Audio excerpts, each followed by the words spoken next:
Hello नमस्कार प्यारे साथियों, आप सभी का स्वागत है आपके अपने यूट्यूब चैनल पर। तो देखिए दोस्तों, आज हम इंडियन पॉलिटी में हम पढ़ रहे थे मूल अधिकार। तो हमने पहले उनकी भूमिका पढ़ ली थी, क्या होते हैं मूल अधिकार, किस प्रकार से इनकी शुरुआत हुई और क्या क्या इनमें अधिकार दिए जाते हैं, को कितने अधिकार हैं, ये सारा कुछ हमने पढ़ लिया था। लेकिन अब हम स्पेशली जो हमें संविधान से प्राप्त 6 मूल अधिकार हैं उनको हम सेपरेट पढ़ेंगे और एग्ज़ाम में किस टाइप के क्वेश्चन आते हैं उस पर भी हम डिस्कस करते हुए चलेंगे। एकदम टू द पॉइंट पढ़ेंगे सेकंड ग्रेड के अकॉर्डिंग। तो चलिए दोस्तों शुरुआत करते हैं। अगर आप चैनल पर नए हों तो आप चैनल की प्लेलिस्ट आपको ज़रूर चेक करनी चाहिए। सेकंड ग्रेड से रिलेटेड लगभग 80% सिलेबस अपलोड कर दिया गया है। सारा मैटर शॉर्ट एंड स्वीट है और टू द पॉइंट है एकदम, तो आपको ज़रूर से चेक करना चाहिए। और दोस्तों, इस प्रकार के शॉर्ट एंड स्वीट मैटर को तैयार करने में काफ़ी ज़्यादा एफर्ट लगता है, तो प्लीज़ चैनल को शेयर कीजिए और ज़्यादा से ज़्यादा लोगों तक पहुंचाइए ताकि वो भी इसका फ़ायदा उठा सके। तो चलिए पढ़ते हैं हम सारे अधिकार एक एक करके। तो पहला है आज का हमारा समानता का अधिकार। पहला अधिकार कौन सा? समानता का अधिकार। संविधान में ये कहाँ पर है? आर्टिकल 14 से 18 तक ये है आपका समानता का अधिकार। पूरे जैसे कि हमने पढ़ रखा है, हमारा जो संविधान है वो विश्व का सबसे बड़ा लिखित या विस्तृत संविधान है। विश्व का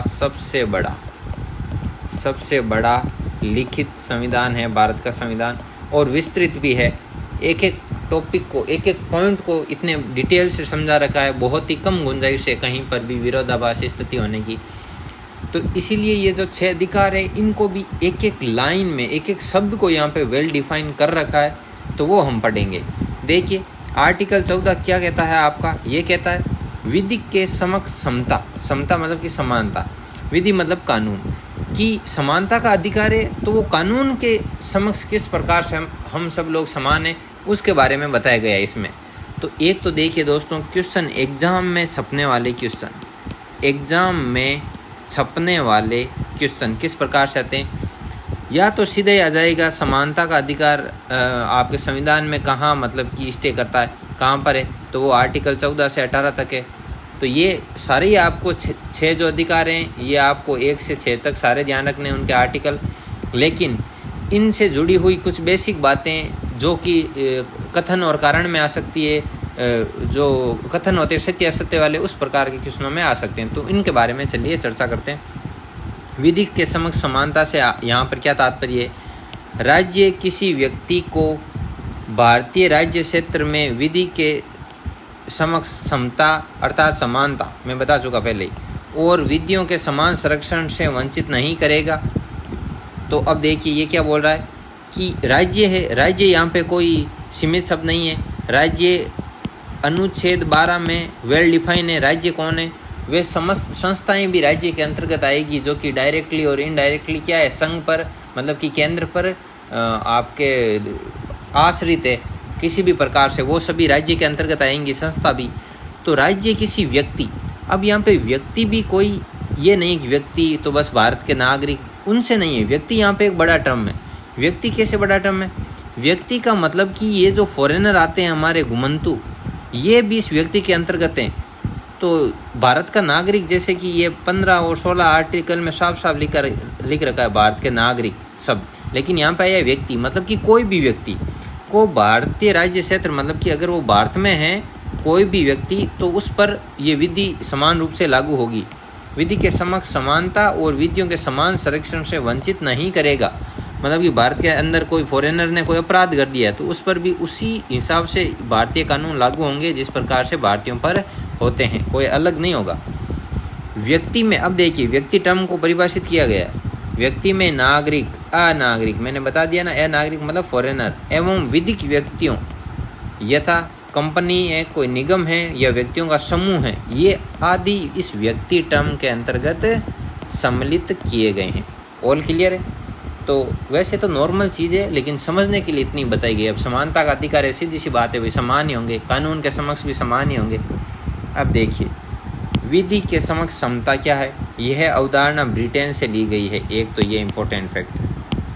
कानून के समक्ष जो समानता की अवधारणा है वो कहाँ से ली गई है? आपके ब्रिटेन से ली गई है। यह डाइसी के विधि के शासन, डाइसी ने जो लिखा था विधि के शासन के समरूप है। तो ये फैक्ट है। फैक्ट है और डायरेक्ट कभी कभी पूछ लिया जाते हैं एग्ज़ाम में, तो ये आपको ध्यान में रखना है। और यह एक नकारात्मक अवधारणा है। इसको एक नकारात्मक अवधारणा माना जाता है किसको? ये विधि के समक्ष समानता को, विधि के समक्ष समानता या समता, एक ही बात है।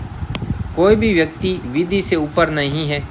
कोई भी व्यक्ति है, वो चाहे राष्ट्रपति हो या कोई भारत का आम नागरिक हो, कोई भी वो की विधि से ऊपर नहीं है। और ये इस प्रकार की कौन से संविधान से ली गई है? ब्रिटेन से। क्लियर है? आगे देखिए, प्रत्येक व्यक्ति चाहे उसकी अवस्था या पद कुछ भी क्यों ना हो, देश की सामान्य विधि के अधीन और साधारण न्यायालयों की अधिकारिता के भीतर होता है। कोई भी व्यक्ति किसी भी पद पर क्यों ना हो, मतलब कि यही मैंने अभी बताया कि चाहे राष्ट्रपति हो, चाहे वो एक सामान्य नागरिक हो, कानून के समक्ष, न्यायालय के समक्ष सभी समान होंगे। और इनमें कुछ भिन्नताएं हैं, कुछ भेदभाव जरूर किए जाएंगे। सकारात्मक भेदभाव होंगे, तर्क के आधार पर भेदभाव होंगे, वो अभी मैं आपको बहुत अच्छे से समझाऊंगा। लेकिन मोटे तौर पर सभी समान है। भेदभाव किस प्रकार से होंगे वो मैं बता दूंगा आपको। विधियों का समान संरक्षण, विधियों का समान संरक्षण कहाँ से लिया गया? अमेरिका से। एक सकारात्मक अवधारणा है ये, विधियों का समान संरक्षण। समान परिस्थिति वाले व्यक्तियों को समान विधियों के अधीन रखना तथा उसे समान रूप से लागू करना ही क्या है? विधियों का संरक्षण है। समान परिस्थितियों में मतलब कि एक जैसे जो परिस्थितियां हैं या एक जैसे पदों में जो लोग हैं उनको, या जो एक जैसे अधिकार रखने वाले लोग हैं उनको, वो क्या होंगे? कानून के समक्ष समान होंगे, उन पर सभी कानून व्यवस्थाएं समान रूप से लागू होगी। ये लिया गया है आपका अमेरिका से। आगे चलते हैं। और ये एक सकारात्मक अवधारणा है, जबकि विधि के समक्ष समान है वो क्या होगा? वो एक नकारात्मक अवधारणा होगी। अब देखिए इसका उद्देश्य क्या है? उद्देश्य समाज के वंचित पिछड़े वर्गों को विकास की मुख्य धारा में सम्मिलित करना। ये है समानता का मूल उद्देश्य। अलग अलग परिस्थितियों में सकारात्मक व तार्किक भेदभाव हो सकता है। अब देखिए मैं बताता हूँ आपको। ये एक तो हम बात कर रहे हैं समानता की। अब आप बोल सकते हो सर अभी तो समानता मतलब एकदम समानता। अब देखिए घर में कोई बच्चा है, 2 बच्चे हैं। एक बच्चा क्या है? एकदम बढ़िया है, माइंड भी अच्छा काम करता है, पैसे कमाता है अच्छे खासे। एक थोड़ा शारीरिक रूप से विकलांग है, थोड़े पैसे भी कम कमाता है, जीवन यापन थोड़ा मुश्किल से होता है। और इसके ये 2 माता पिता हैं यहाँ पर, इनके पास खूब सारे पैसे हैं। तो ये इस बच्चे को, इनके पैसों पर दोनों का समान अधिकार है। लेकिन ये जो संपन्न है, इसको पैसे की आवश्यकता नहीं है। इसको क्या करेंगे? हिसाब से ही पैसे देंगे या देंगे ही नहीं। लेकिन इसको देखो जीवन यापन के लिए इसकी काफ़ी हेल्प करेंगे। तो आप बोल सकते हो ये तो भेदभाव कर रहे हैं, लेकिन ये एक सकारात्मक भेदभाव है। उस ठीक इसी प्रकार से, ये तो खैर मैंने एक एग्जाम्पल दिया है, आप समझ लेना। लेकिन यहाँ पर देखिए तार्किक भेदभाव, जैसे कि अब कोई व्यक्ति बोल देगा कि राष्ट्रपति को इतना शानदार ट्रीटमेंट मिल रहा है, 5 लाख रुपए सैलरी मिल रही है और इसको इतनी शानदार गाड़ी मिल रही है, इतनी सिक्योरिटी मिल रही है, तो हमें भी क्यों नहीं है? समानता का अधिकार है? नहीं भाई साहब, उन्हें कुछ विशेष अधिकार हैं कि वो भारत के राष्ट्रपति भी तो हैं। अब कोई एमपी है, इनको वेतन भत्ते पेंशन कितने मिलते हैं? कोई आम व्यक्ति बोलेगा हमारे भी जो हमारे एमपी साहब को जो मिल रहे हैं वही हमारे आने दो इधर। क्यों भाई? उनको विशेष अधिकार प्राप्त हैं और सकारात्मक, क्योंकि जनता ने उनको प्रतिनिधि चुना है। वो जनता की समस्याओं को सुनते हैं, आगे सरकार के समक्ष प्रस्तुत करते हैं, प्रतिनिधित्व करते हैं और एक ढांचे को बनाए रखने में अपनी महत्वपूर्ण भूमिका निभाते हैं। तो इसीलिए उनको एक विशेषाधिकार दिए गए हैं। तो विशेषाधिकार के तहत सकारात्मक व तार्किक भेदभाव संभव है। क्लियर है?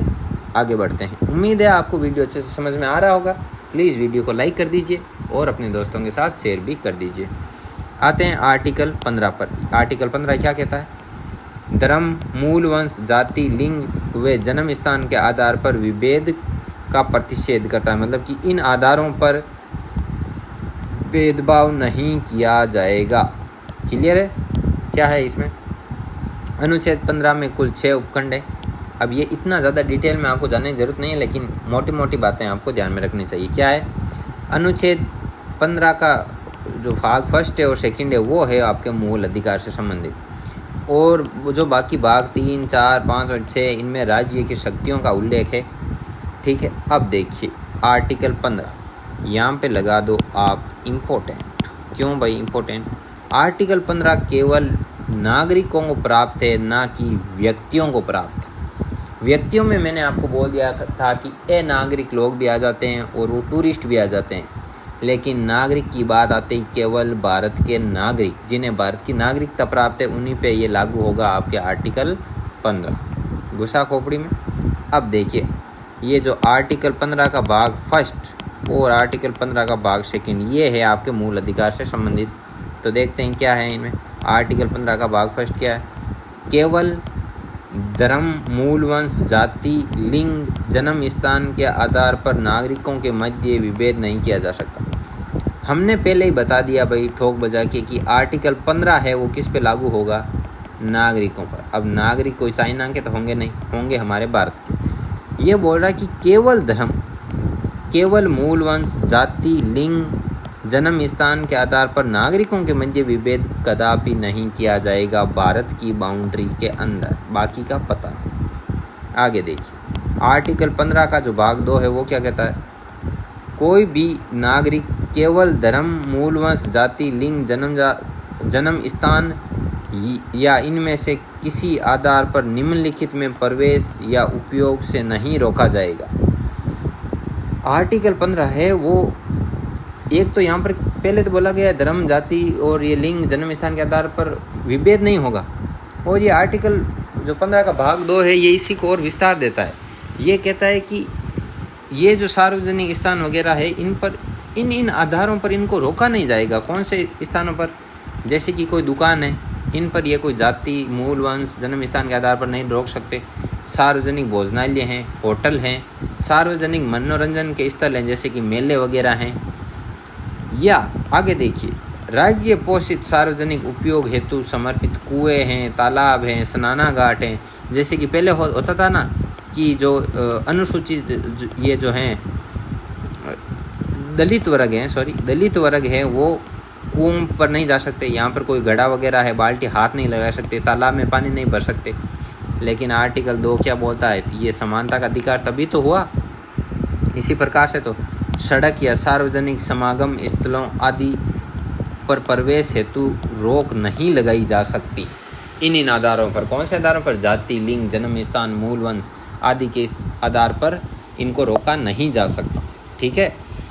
तो ये तो थे आर्टिकल 15 फर्स्ट और 15 सेकंड। ये दो तो थे आपके मूल अधिकार से संबंधित मूल अधिकार। अब देखिए अनुच्छेद 15 का भाग 3 क्या कहता है? राज्य को स्त्रियों और बालकों के लिए उनकी विशेष स्थिति के आधार पर कुछ विशेष प्रावधान करने की शक्ति होगी। मैं वापस बता दे रहा हूँ, राज्य मतलब आपके स्टेट से नहीं है केवल। राज्य मतलब वो समस्त संस्थाएं आ गई जो कि केंद्र से पोषित होती है वित्तीय या किसी भी रूप से। तो वो क्या करेगी? स्त्रियों और बालकों के लिए उनकी विशेष स्थिति को या उनकी स्थिति को सुधारने के लिए कुछ विशेष प्रावधान भी कर सकती है। इस प्रकार का उपबंध किया गया है अनुच्छेद 15(3) में। आगे देखिए अनुच्छेद 15 का जो भाग 4 है वो क्या कहता है? प्रथम संविधान संशोधन अधिनियम 1951 द्वारा शामिल किया गया है। पहली बात तो इसको 1951 में तो शामिल किया गया है संविधान संशोधन के तहत। इसमें क्या है? सामाजिक और शैक्षिक दृष्टि से पिछड़े हुए नागरिकों के लिए है, अनुसूचित जाति के लिए है और अनुसूचित जनजाति के लिए, इनके लिए कुछ विशेष प्रावधान किए गए हैं इसमें। किसमें? आर्टिकल 15 के भाग 4। कुल मिला के ये आर्टिकल है वो समानता की ओर धकेल रहा है डायरेक्टली और इनडायरेक्टली। चाहे वो समाज के पिछड़े वर्ग हो, विशेष समुदाय हो या कोई लिंग के आधार पर, जैसे कि स्त्रियां हैं, बच्चे हैं, गरीब, सभी को एक समानता के स्तर पर लाने की कोशिश कर रहे हैं। ये पूरा समानता का अधिकार ही 14 से 18 तक, आर्टिकल 14 से 18 तक। शिक्षण संस्थानों में भी आरक्षण का प्रावधान आर्टिकल 15 के भाग 4 में किया गया है। शिक्षण संस्था में आरक्षण मतलब कि ये सीटें जो निर्धारित की गई है कि भाई प्राइवेट है तो इनमें इतनी प्रतिशत सीटें इनकी होनी चाहिए, इतनी प्रतिशत सीटें इनकी होनी चाहिए, ताकि वो भी उसमें पार्टिसिपेट कर सके, उनकी भी भागीदारी हो सके और वो समाज में खुद को पिछड़ा हुआ ना समझे। क्लियर? अनुच्छेद 15 का भाग 5 क्या कहता है? 93वें संविधान संशोधन अधिनियम 2005 द्वारा जोड़ा गया है। ये एक तो ध्यान रखना है, 2005 द्वारा। प्राइवेट शैक्षिक संस्थानों में प्रवेश के संदर्भ में है। ये आप NCF 2005 में पढ़ते हो शायद, ठीक है, आपको याद आ रहा होगा, पढ़ा है तो आपने। राज्य सामाजिक व शैक्षिक दृष्टि से पिछड़े वर्गों, अनुसूचित जातियों एवं जनजातियों के संबंध में विशेष उपबंध कर सकेगा। ये शिक्षा की दृष्टि से हैं और सामाजिक दृष्टि से राज्य विशेष उपबंध कर सकेगा। इनके लिए अल्पसंख्यक शैक्षिक संस्थानों में यह प्रावधान दायरे में नहीं आएंगे। अल्पसंख्यक शैक्षिक जो संस्थान है, मतलब कि ये मदरसे वगैरह जो भी है, ये इस प्रावधान के दायरे में नहीं आएंगे। इसका उल्लेख स्पष्ट रूप से किया गया है। अब देखिए अनुच्छेद, ये है आपका 15 का भाग 6। तो 103वां संविधान संशोधन अधिनियम 2019, ये नया एकदम 2019 में द्वारा जोड़ा गया है। और क्या बोला गया है इसमें? इसके द्वारा व्यापार कारोबार करने के लिए शैक्षिक संस्थानों में प्रवेश के लिए राज्य सरकार आर्थिक रूप से कमज़ोर भाग की उन्नति के लिए वर्तमान आरक्षण के अतिरिक्त 10% आरक्षण का प्रावधान किया गया है। ये लो जी, इसमें क्या बोला गया? व्यापार के संदर्भ में या कोई कारोबार या आप शैक्षिक संस्थाओं में प्रवेश के लिए राज्य सरकार आर्थिक रूप से जो कमज़ोर वर्ग है, कमज़ोर भाग है, उसकी उन्नति के लिए आरक्षण का प्रावधान किया गया है इस अनुच्छेद 15 के भाग 6 में। तो ये रहा दोस्तों हमारा समानता का अधिकार। यहाँ तक तो हमने कर लिया था। हमने किया है अभी इसमें आर्टिकल 14 और 15, तो बाकी का देखेंगे हम अगले वीडियो में। तो बने रहिएगा हमारे साथ। तब तक के लिए जय हिंद, जय भारत।